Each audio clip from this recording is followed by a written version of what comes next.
모이기에 힘쓰라 두 번째 시간입니다. 그래서 지난주에는 우리가 왜 모여야 되는지 같이 이야기했잖아요. 그죠? 안 보면 멀어진다라는 말도 하기도 하고 많은 걸 했는데, 오늘은 모이기에 힘을 쓰라라는 말씀을 가지고 두 번째 시간입니다. 모여서 무엇을 하면 좋을까에 대해서 한번 같이 나눠보겠습니다. 우리 말씀 좀 하나 볼게요. 히브리서 10장 제가 갈등하다가 썼어요. 오늘은 좀 써야 될 것 같아서 여러분 안 찾을까봐 걱정이 돼서 안 쓰려다가 썼습니다. 이 내용을 좀 더 깊이 보기 위해 썼는데 같이 한번 읽어볼까요? 자, 히브리서 10장 24절부터 25절까지 같이 한번 한 목소리로 읽어볼까요? 그리고부터. 자, 시작. 그리고 서로 마음을 써서 사랑과 선한 일을 하도록 격려합시다. 어떤 사람들의 습관처럼 우리는 모이기를 그만하지 말고 서로 격려하여 그날이 가까워 올 것을 볼수록 그죠? 여기 보면은 더욱 힘써 모입시다라는 말을 나오고 있습니다. 모이는 거는 저절로 되는 게 아니라는 거를 좀 우리가 알 수 있습니다. 그죠? 여러분, 누가 모이자라고 하면 저절로 되는 게 아니죠. 모이는 거는 힘을 써야 돼요. 힘을 내야만 됩니다. 힘써 모입시다라고 이야기를 해요. 근데 모이는데 힘을 내기 위해서 우리에게 필요한 게 있다면 어떤 게 있을까요? 여러분, 힘을 내는데 여러분들에게 언제 힘이 납니까? 힘날 때가 언제예요? 여러분이 막 힘이 이렇게 딱 솟구칠 때가 언제입니까? 맛있는 거 먹으러 갈 때, 또 먹었을 때, 또 언제 힘이 납니까? 격려받을 때, 또 언제 힘이 납니까? 좋아하는 사람과 함께 있을 때, 또 언제 힘이 납니까? 많이 쉬었을 때. 여러분이 뭐 힘을 낼 때가 언제? 주로 그런 때죠. 맛있는 걸 먹으러 간다거나, 아니면 좋아하는 사람과 함께 시간을 보낸다거나, 아니면 잘 쉬었거나, 그럴 때 우리가 쓰는 공통적인 단어가 있습니다. 잘 쉬었다, 잘 먹었다, 좋은 사람과 좋은 시간 보냈다라고 말할 때 우리가 이런 말을 씁니다. 되게 격려받았다라는 말을 씁니다. 그죠? 그래서인지 성경 말씀은 이렇게 말하고 있습니다. 사랑과 선한 일을 하도록 격려하라고 나와 있습니다. 사랑과 선한 일은 저절로 되는 건 아니라는 생각이 들었어요. 말씀을 묵상하면서 그렇구나. 사랑과 선한 일은 격려를 해야 되는 거구나. 사랑과 선한 일을 할 수 있도록, 선한 일을 하도록 격려하라고 이야기를 하고 있어요. 또 하나, 모이는 것에 대해서도 격려하래요. 서로 격려해서 어떤 사람들은 그 당시에 습관처럼 모이는 것을 그만두고 예배드리는 것을 그만두는 그런 습관이 있었는데, 그러지 말고 성경에는 그날이 가까워 오는 것을 볼수록, 그러면은 지금은 이 성경이 기록될 때보다 그날이 가까워오는 것이 더 가까워졌을까요? 멀어졌을까요? 그렇죠. 2000년은 가까워졌어요. 그날이 가까워오는 것을 볼수록 더 힘써 모이는데, 이렇게 사랑과 선한 일을 하기 위해서도 격려해야 되고요. 모이는 것도 격려해야 되고요. 그렇죠? 그럼 우리가 모이는 목적과 이유는 사랑과 선한 일을 하기 위함이라 하더라도 과언이 아닐 것입니다. 모여서 사랑과 선한 일을 하기 원하는 거잖아요. 그렇죠? 모여서 또 모이는데 힘을 쓰게끔 더 모이는 건데, 그래서 우리가 모여서 무엇을 하면 좋을까? 오늘 두 가지를 같이 이야기하고 싶은데요. 첫 번째는요, 격려라는 겁니다. 격려. 서로 모여서 격려합시다. 격려가 뭡니까? 격려. 힘을 북돋아 주는 것.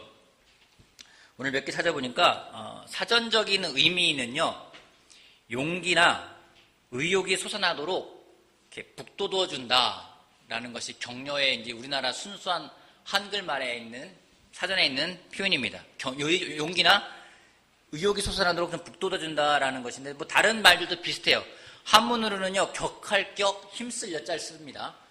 격하게 힘을 쓸 수 있는 그런 마음들. 그래서 마음이나 기운을 북돋아서 힘을 쓰도록 하는 거. 그 사람이 힘쓰게 만드는 게 격려하는 거예요. 아내 여러분, 남편이 힘을 쓰길 원합니까? 여러분들 가정에서 여러분들 위해서 봉사하면 힘을 쓰길 원합니까? 어떻게 하면 돼요? 격려하면 돼요. 격려하면 남편이 힘을 쓸 수가 있어요. 또 영어로는요, encouragement라고 해서요, 이거는 용기를 더하여 준다는 그런 의미가 있는 단어입니다. 격려. 여러분, 격려라는 말 들으면 어떻습니까? 좋죠? 한번 이렇게 물어볼게요. 여러분이, 나는 이때 참 격려를 받는다라는 때가 있죠. 언제 격려 받습니까? 잘했다라는 말을 들을 때, 누구로부터? 와이프나. 다른 사람들한테 잘했어, 잘했어 말 들으면 되게 격려가 되죠. 또 언제 격려받습니까? 맛있게 먹어줄 때, 맛있게 내가 차린 음식을 남편이나 애가 맛있게 먹어줄 때, 그게 되게 단순한 거네요. 그죠? 제가 좀 노력해야 될 것 같아요. 그죠? 맛있게 먹어줄 때, 제가 먹는 게 별로 관심이 많지 않아가지고, 막 맛있게 막 이렇게 먹어주질 못하는데 노력하겠습니다. 맛있게 먹어줄 때, 또 언제 격려받습니까? 믿어줄 때, 사람들이 나를 안 믿어도 나를 사랑하는 사람은 나를 믿어줄 때, 또 언제 격려받습니까?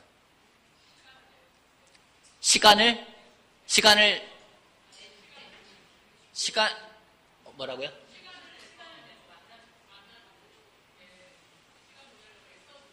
시간을 내서 만나주고, 시간을 내서 만나주려고 이렇게 애를 써줄 때, 누군가 나를 위해서 시간을 막 내어주기 위해서 애를 쓸 때 격려가 받는다. 그죠? 또 언제 격려받습니까? 나를 위해서 기도해 줄 때, 또 같이 놀아줄 때 격려가 되고, 또 언제 격려받습니까?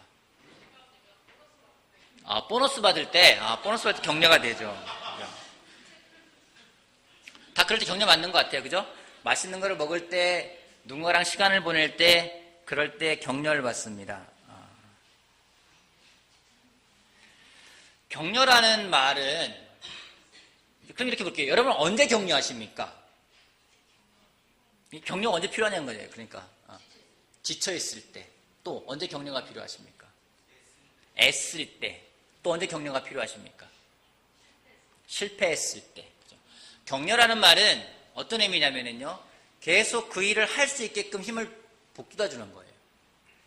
그 일을 칭찬이란 말하고 좀 다른 의미가 있습니다. 칭찬은 그 일을 끝냈을 때의 결과에 대해서 이야기를 하는 게 칭찬일 수 있는데, 그보다 격려라는 것은 어떤 일을 해나갈 때 그 일을 지속적으로 해나가는 거를 계속 힘을 내서 할 수 있게끔 도와주는 게 격려라는 것입니다. 그렇기 때문에 격려라는 말은요, 다른 말을요, 동기를 부여한다는 말하고도 같습니다. 계속해서 그 사람이 그 일을 할 수 있게끔 동기를 부여해주는 것도 또한 격려가 될 수 있는 겁니다. 그렇기 때문인지 모르지만 격려라는 말에 대해서 우리가 항상 이렇게 용기를 북돋아준다, 격려한다고 할 때 막 그 사람이 기분을 이렇게 더 업시켜준다, 막 더 용기를 내게 한다, 이런 의미도 있지만은, 히브리서에는 이런 말이 있습니다. 격려라는 말을 박차를 가한다라는 말이 있습니다. 제가 몇 번 설교한 적이 있는 것 같은데, 박차를 가한다라는 것은요, 신발 끝에 있는 저런 뾰족한 걸 저걸 말하는 거예요. 저걸로 말의 옆구리를 탁 칩니다. 그럼 말은 어떻게 반응하겠습니까? 달리죠. 왜요? 왜 달릴까요? 아프니까. 그죠? 달려요. 딱 쳤는데 말이, 이건 달리라는 소식이구나, 이 의미가 아니라, 왜 달려요? 아프니까. 그래서 경주마들 보면은요, 옆에 상처가 많다고 그래요. 달리니까. 그죠? 근데 그 말이 달리게끔 하기 위해서 박차를 가한다는 말 쓸 때 저런 말 쓰는데, 저게 격려래요.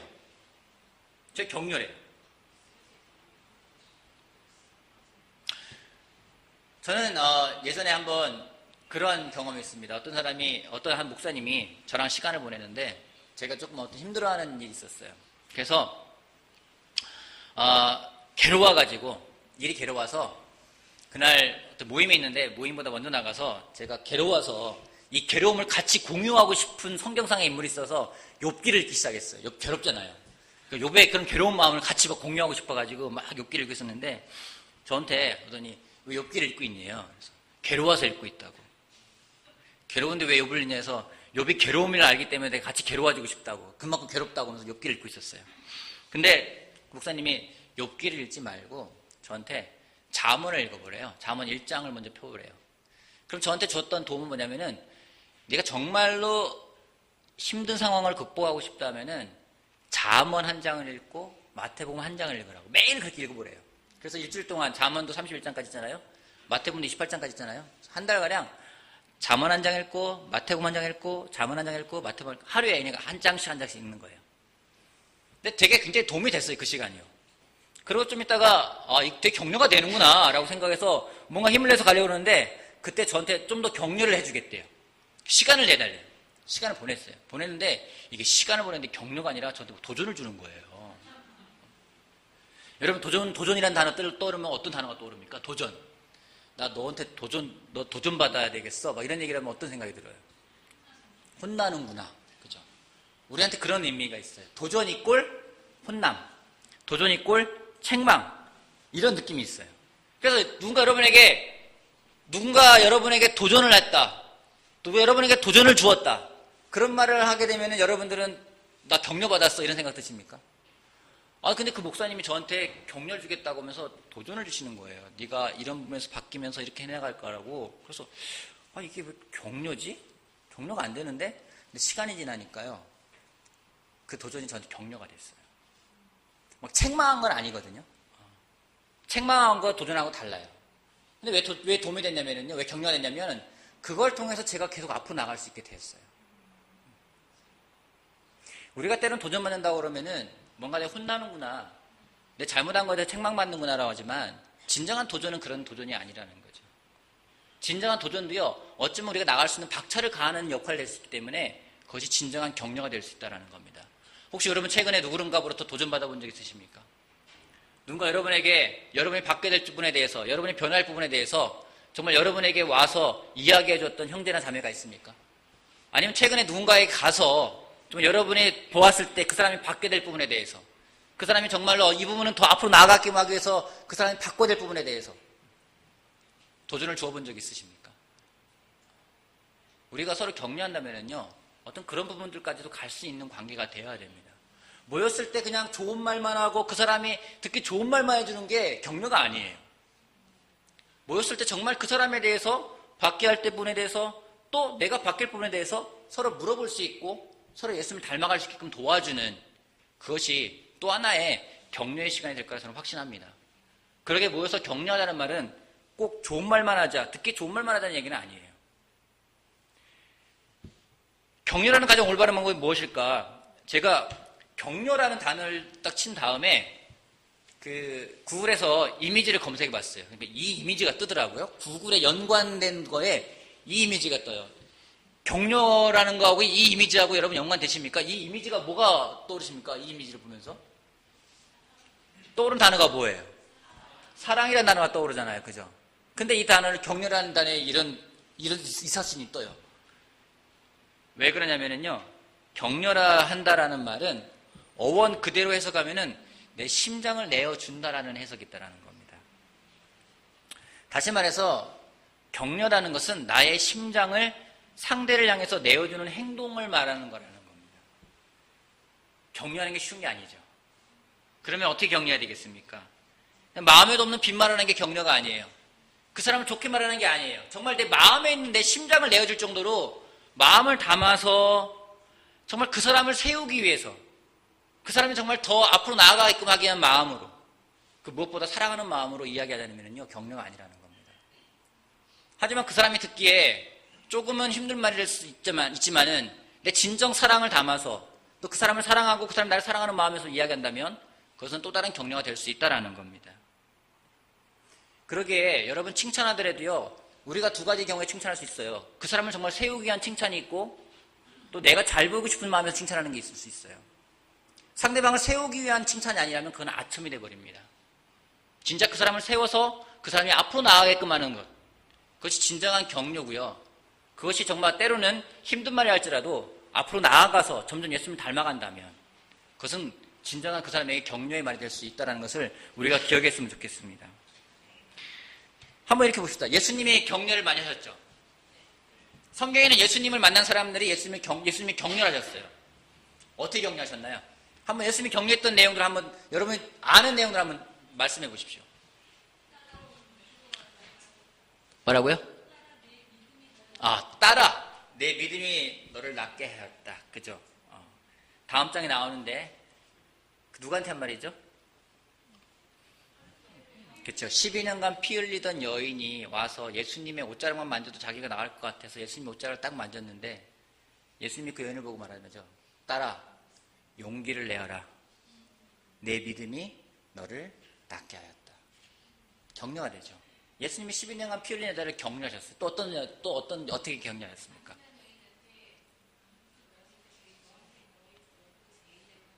그렇죠. 가늠한 여인한테 와서 너를 정죄한 사람이 어디 있느냐, 아무도 없다라고 하니까 그럼 나도 너를 정죄하지 않겠다. 가서 죄를 짓지 말라고 이야기를 하셔요. 그것도 격려가 되겠죠. 그 여인의 입장이라면 얼마나 격려가 되겠습니까? 그죠? 죽을 것 같은데 예수님이 그렇게 용서해 주셨어요. 또 어디 있습니까? 그렇죠. 어떤 백부장의 믿음 보면서 이스라엘에서 내가 이만한 믿음을 본 적이 없다 라면서 그 사람에 대해 격려를 해주십니다. 또 어디 있습니까? 떠오른 거 한번 얘기해 보세요. 또 베드로한테 너는 흔들리는 갈대가 아니다. 너는 더 이상 갈대가 아니라 너는 베드로다, 반석이다라고 말씀하셨어요. 또 어디 있습니까? 내가 너와 항상 함께 있다.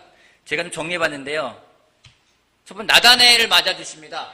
나다나엘이 와가지고 나사렛에서 무슨 선한 것이 나올 수 있겠느냐 한테 예수님이 나다나엘 보고 뭐라고 말씀하십니까? 이 사람이야말로 가식이 없는 사람이다. 속과 겉이 똑같은 사람이다. 나다나엘이라면 격려받겠습니까? 안 격려받겠습니까? 격려받을 거예요. 그죠? 또 하나 볼게요. 믿음은 도마한테요.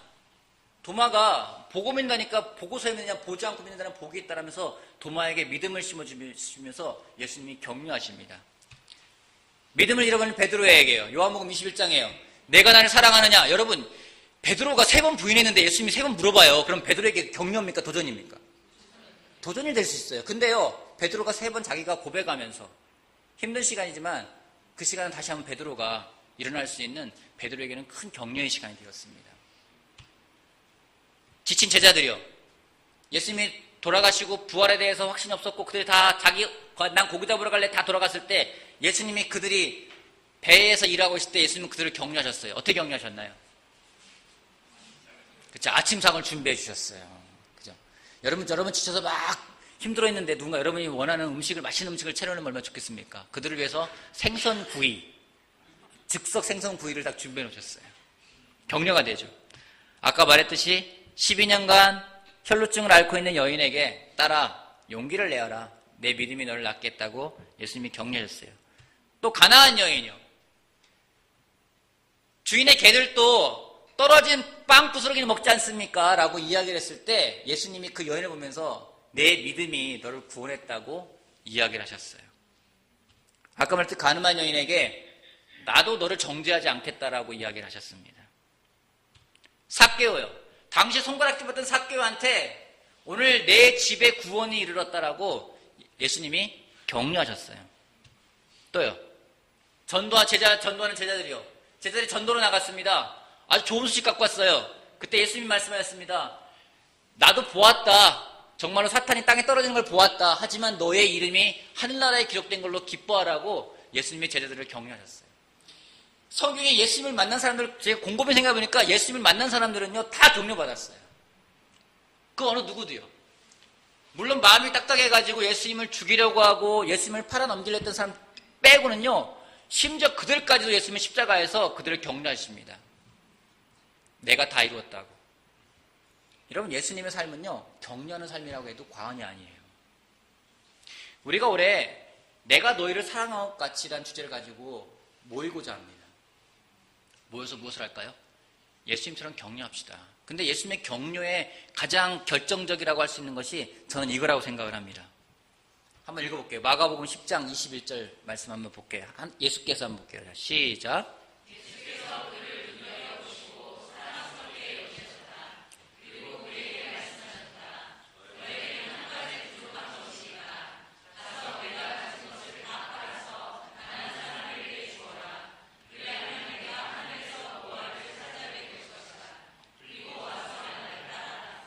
이게 격려입니까?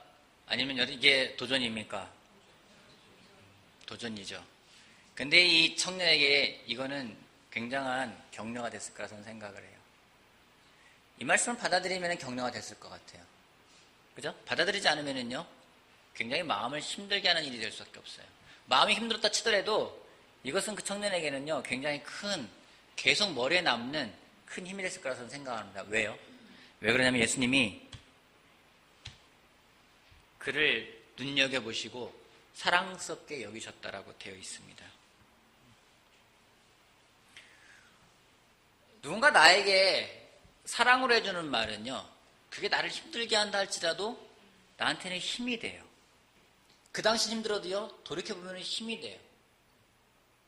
그런 경험하고 있어요. 때로는 아내가 저한테 어떤 이야기를 할 때요, 들으면 저는 힘든 말이 될 때가 있어요.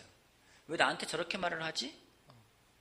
나는 그렇게 하려는 게 아닌데? 때론 제가 아내한테 이야기할 때가 있습니다. 아내도 힘들어할 때가 있어요. 왜 남편이 저렇게 이야기를 하지? 또는 정말 나를 사랑한다고 하는 형제가 나에게 와서 어떤 이야기를 해줄 때가 있어요. 그때는 많은 마음속에 생각이 들 때가 있어요. 하지만 돌이켜보면 그 말 때문에 더 앞으로 갈 수가 있어요. 더 앞으로 힘을 내서 갈 수가 있어요. 왜요? 그 가운데는요, 사랑이 있었기 때문이에요. 예전엔 우리가 서로에게 서로를 격려하기 위해서 또 서로가 서로를 앞으로 나가게끔 하기 위해서 도전을 할 때 그것이 때론 상처가 되기도 했습니다. 때론 가혹하기도 했습니다. 하지만 그 가운데 사랑이 있음을 기억할 때는 그것 또한 우리가 정말 예수님을 더 닮아가는데 도움이 되었다는 것을 우리가 기억했으면 좋겠습니다. 여러분 오늘 서로 격려하고 계십니까? 서로 좋은 이야기하고 계십니까? 아니면 서로 여러분 정말 여러분의 마음에 있는 사랑을 담아서 그 사람에게 진솔하게 나눌 수 있는 우리가 되길 바라겠습니다. 사랑을 담아서요.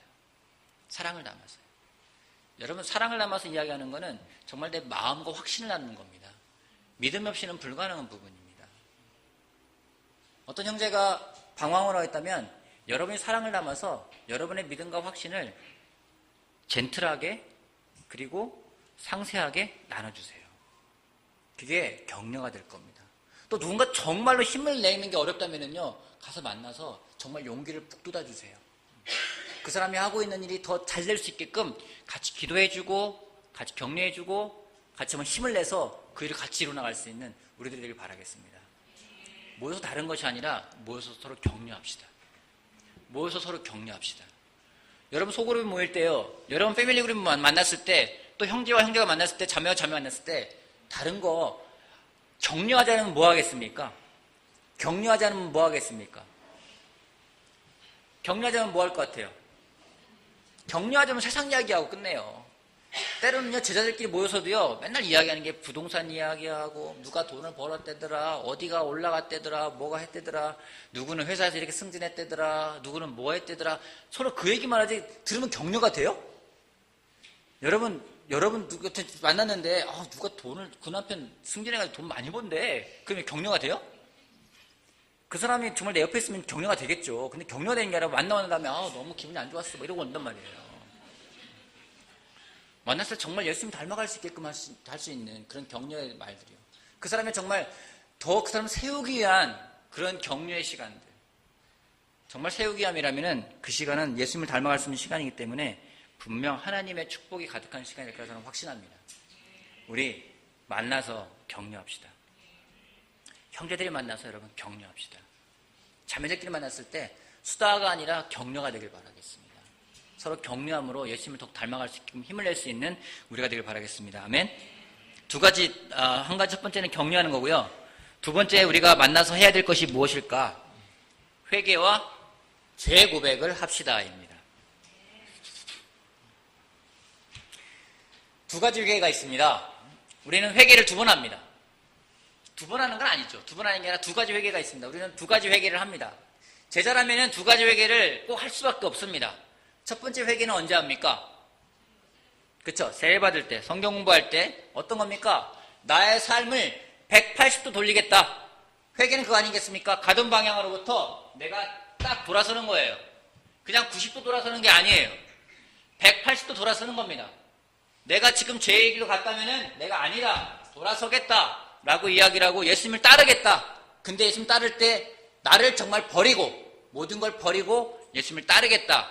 이것이 우리가 세례 받을 때 하는 첫 번째 회개입니다. 그죠? 다 이 회개를 하셨죠? 그래서 뒤돌아보지 않겠다는 찬양도 있습니다. 난 뒤돌아보지 않겠다. 뒤돌아보지 않겠네. 얼마나 단호해요. 나는 뒤돌아보지 않겠어. 나 앞만 보고 갈 거야. 다시 딱 돌아선 거죠. 이게 첫 번째 회개예요. 두 번째 회개는 언제 합니까? 두 번째는 날마다 제대로 살아가면서 회개하는 겁니다. 여러분 날마다 회개하게 되지 않아요? 오늘 돌아봐도 회개할 게 있죠. 그죠? 오늘 내가 너무 그때 말을 격하게 한 게 아닌가?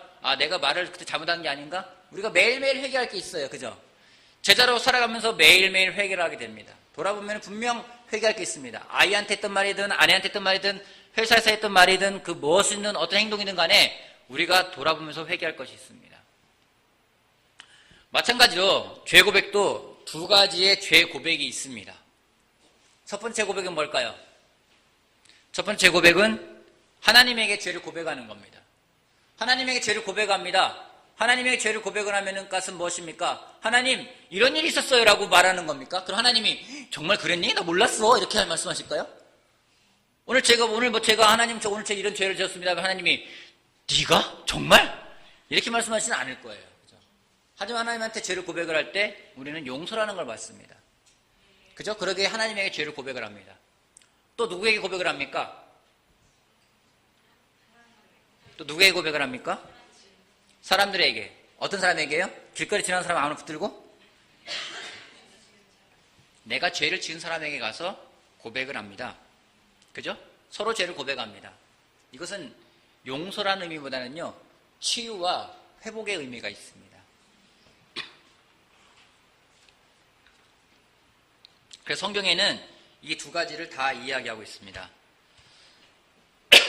한번 읽어볼게요. 우리가 시작.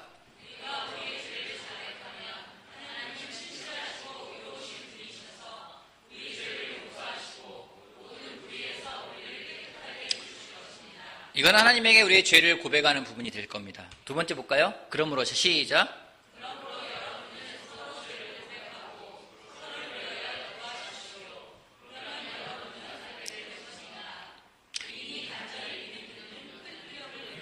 참 재밌습니다. 보면요, 우리 죄를 자백하면 누구에게요? 하나님에게. 우리의 죄를 자백하면 하나님은 신실하고 의로운 분이시기 때문에 우리의 죄를 용서하시고 우리를 깨끗하게 해주실 거라고 이야기하고 있어요. 그러기에 우리가 죄를 하나님에게 고백하는 건 분명 필요한 겁니다. 하나님의 용서를 우리가 받을 수가 있어요. 여러분, 죄는요, 죄 고백할 때 형제 붙들고 죄 고백했다고 용서받는 거 아니에요. 그럼 죄 고백 안 한다고 형사는 죄 고백 안 했기 때문에 내가 또 그 죄가 용서받지 않는다는 것도 아니에요. 내 죄는요, 하나님에게 고백하는 게 맞는 겁니다. 근데 성경은요, 또한 서로 죄를 고백하라고 돼 있어요. 그건 어떤 의미인지 서로 죄를 고백하라고 돼 있어요. 그러면은 서로, 여기는 서로 죄를 고백하는 것과 서로 기도하는 것에 나와 있습니다. 서로 죄를 고백할 때 여러분은 낫게 될 거라고 이야기하고 있어요. 낫는다는 얘기가 뭡니까? 치유된다는 얘기입니다. 회복된다는 얘기입니다. 여러분, 제가 득수형제랑 싸우고 죄를 졌어요. 제가 막 득수형제한테 안 좋은 마음이 있었어요. 그걸 고백하지 않고 계속 가져가요. 어떤 일이 벌어질까요? 병나요? 제가 그런 적 있었어요. 제가 전임이 딱 되고 나서, 그때 저희는 14명의 전임을 뽑았거든요. 그 당시에 14명을 전임을 뽑겠다고 교회에다 광고를 하고 한 120명이 응시를 했어요. 그 중에서 14명을 뽑았어요. 그땐 정말 전임하는 게 모든 사람들의 꿈이었습니다. 지금도 그런 꿈이 있는 분이 있을 거라 저는 확신합니다. 아멘? 네. 14명의 전임을 뽑았는데 전임들 모아놨어요. 근데 보니까 다 장난들이 아니에요. 영어 못하는 사람은 저밖에 없는 것 같아요. 그리고 다들 화려해요. 직장도요. 그 중에 한 명이 제 아내였어요. 지금 14명 가운데 저랑 아내랑 같이 14명 중에 들어갔었습니다. 그때는 서로 너무 그렇게 관심이 없는 상태였어요. 들어갔는데 서로 이제 이야기하지 않습니까? 뭐 서로 설교도 하기도 하고, 뭐 누가 인도하는데, 그쪽 바이블 토크 했는데, 방문자가 오고, 막 세례가 나오고, 막 그래요. 근데 제가 좋아하는 형이 있었는데, 너무 잘하는 거예요. 잘하는 거예요. 근데 잘하는 걸 보면서 제 마음속에 뭐가 들겠습니까? 시기가 들어오는 거예요. 질투가 들어와요. 잘생겼어요. 잘생겼어요. 지금보다 잘생겼어요. 그리고 정말 똑똑해요. 똑똑해요. 학벌도 좋아요. 정말 좋아요. 그리고 다 좋아요. 모든 게 다 좋아요. 그래서 보면서 와, 참 좋겠다 하면서 제 마음속에서는 막 비교하는 마음 들어오고요. 그러면서 시기하는 마음 들어오고요. 그럼 막 들어와요. 죄를 짓는 거 아니겠습니까? 그래서 이 마음을 가지고 계속 한 일주일 정도 가져가다가 안 되겠다, 오픈해야 되겠다 싶어가지고 저를 도와주고 있는 목사님한테 가서 저의 죄를 고백을 했어요. 제가 이런 마음이 있습니다 라고 이야기를 하니까 그 목사님이 너는 시기하는 게 아니라 그 사람을 죽이려고 하는 거라고 이야기했어요. 대단하죠? 왜요? 보여준 게 뭔지 아십니까? 가인이 아벨을 왜 죽였습니까? 비교하고 시기했어요. 그 말씀 보여주는데 제 마음이 너무 아픈 거예요. 그래서 그때 다시 하나님한테 기도하면서 내가 내 죄를 졌다고 고백하면서 정말 많이 울었어요, 그때. 울고, 그 다음에 시간을 보낸 다음에 제가 어떻게 하면 좋겠습니까? 이야기를 하니까 가서 오픈하고 사과하래요. 그래서 제가 그 다음날 그 형을 만났어요. 형, 나 할 말이 있어. 잠깐 나랑 시간 좀 보내줘. 그래야 되니, 그래서 형, 사실 나 형한테 이런 마음이, 그때도 막 울컥하잖아요. 너무 미안하니까. 그래서 이런 마음이 있었고, 이런 마음이 있어. 용서해줘. 라고 하니까 그 형이 어떻게 하는지 아십니까? 막 하하 웃어요. 막 웃어요. 웃더니 저한테, 괜찮다고. 난 널 너무 좋아하는데, 나 그런 사람 아닌데, 네가 날 그렇게 봐줘서 고맙다. 그런 고백이 있은 다음에 그 형제랑 저랑은 그럼 계속 시기 질투 가운데 살아가겠습니까? 아니요, 회복이 돼요. 회복이 돼요. 여러분 그런 경험 있지 않습니까? 누군가한테 미워하는 마음이 있어요. 그 미워하는 마음을 가지고 하나님한테 먼저 가세요. 가서 여러분 고백을 하고 여러분 오픈을 하세요. 하나님이 여러분의 그 마음의 죄를 용서하실 겁니다. 그럼 그걸로 끝났을까요? 아니에요. 가서 그 사람을 찾아가십시오. 성경은요, 우리가 이 땅에서 하는 것이 얼마나 놀라운 건지를 이야기하고 있습니다. 베드로에게요, 천국의 열쇠를 주면서 땅에서 매이면 하늘에서 매일 것이고 땅에서 풀면 하늘에서 풀릴 거라고 이야기하고 있었어요. 말씀했어요. 이건 대단한 거예요. 대단한 거예요. 땅에서 그냥 해결 안 될 채로 천국 갔다 어떻게 될까요? 땅에서 막 비교하는 마음을 가지고서는 판단하는 마음을 가지고 계속 그 마음 바꾸지 않은 상태로 천국에 갔어요. 근데 그 사람이 와 있어요. 그럼 우리 그러겠죠? 너도 왔어? 이러겠죠? 그 말하면 안 되잖아요. 그 말하면 안 되잖아요. 그렇다고 아무나 막 지나가는 사람 붙들고서는 제가 이런 마음이 있어요 오픈하라는 얘기는 아니에요.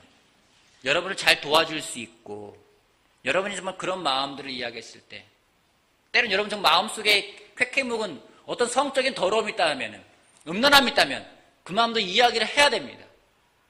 여러분 남편들이 죄를 지면 얼마나 죄를 짓는 게 뭔지 아십니까? 당사자들이 아내한테 가서 이야기를 해야 되는 거예요. 아내가 죄를 지면 남편한테 가서 이야기를 해야 되는 거예요. 그 마음이 힘든 겁니다. 그냥 오픈했기 때문에 끝나는 게 아니에요. 성경 보다 보면 남자들 성경 보다 보면 꼭 그런 게 나옵니다. 예전에 제가 한번 그런 경험이 있었어요. 형제들하고 같이 성경 보라고 난 남자를 도와주는데 이 남자가 외도를 한 거예요. 아내 몰래.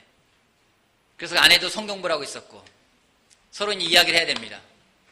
그래서 이거를 오픈해야 될까 말아야 될까 막 망설이다가 아니다 해야 된다. 그 남편이 아내한테 이야기를 했어요. 그러면 아내가 그럴 줄 몰랐어요. 이게 아니라요. 아내도 이미 느낌이 있어요. 알고 있어요. 남편이 이야기해주고 우리 바라고 있었어요. 그 마음이 서로 오픈되어졌을 때 그 부부관계는 회복이라는 게 됩니다. 근데 그게 되지 않으면은요 계속 얼마나 찜찜하겠어요. 그잖아요? 계속 묻고 갈 거 아니겠습니까? 관계의 회복도 없고 치유나 회복이라는 것은 일어나지가 않습니다. 성경은 그러기에 우리가 서로가 서로의 죄를 고백하라고 이야기하고 있습니다. 여러분 마음속에 담아두고 있는 게 있습니까? 여러분과 하나님과의 관계를 막고 여러분과 그 사람과의 관계를 막아놓는 것들이 있습니까? 여러분 서로 죄를 고백하십시오. 하나님에게 또 고백하십시오. 하나님이 용서하실 겁니다. 서로에게 죄를 고백하십시오. 관계가 낫게 될 것입니다. 성경은 이야기하고 있어요. 우리가 모일 수 있다는 것이 가장 큰 특권이라면 그것이라 생각합니다. 모여서 딴 얘기하는 게 아니라요. 모여서 내 마음을 이야기하는 거예요. 내 마음을 오픈하는 겁니다. 그런 관계를 만들어가기 위해서 우리가 모이는 목적이 있지 않겠습니까? 모여서 우리끼리 서로 잘 먹고 잘 살아가는 얘기 아니지 않습니까? 정말 하나님을 더 우리 마음속에 하나님을 더 드러내고 우리가 정말 예수님과 그런 닮아가는 마음을 가져가기 위해서 모이는 것임을 우리가 기억했으면 좋겠습니다. 아멘. 여러분 그런 기쁨이 어떤 것인지를 맛보는 우리들 모두가 되길 바라겠습니다. 우리 모두 그런 기쁨을 맛봤던 사람들입니다. 내가 나아가는 기분, 내가 낫는 기분, 내가 치유되는 그런 기분, 그것이 어떤 건지를 우리 모두가 다 알고 있습니다. 그걸 멈추지 맙시다. 그런 관계를 만들어 가세요. 하나님이 옆에 있는 여러분 패밀리 그룹을 만들어 주셨다면은 저는 그 가운데 하나님의 뜻이다 저는 확신합니다. 그런 관계를 만들어 가기 위해서 하나님이 만들었다 저는 확신합니다. 인위적으로 뭐 인도자들이 모여가지고 머리 맞대가지고 이렇게 하나님이 그 가운데 일하실 것을 저는 확신해 들어요. 그걸 믿고 그 가운데 그런 꿈을 가지고 만들어 나가는 여러분이 되길 바라겠습니다. 아멘. 우리 모여서 서로 격려합시다. 그리고 서로 죄를 고백을 합시다. 그 가운데 정말 하나님의 영광이 드러날 수 있는 시간이 되길 바라겠습니다. 마치겠습니다.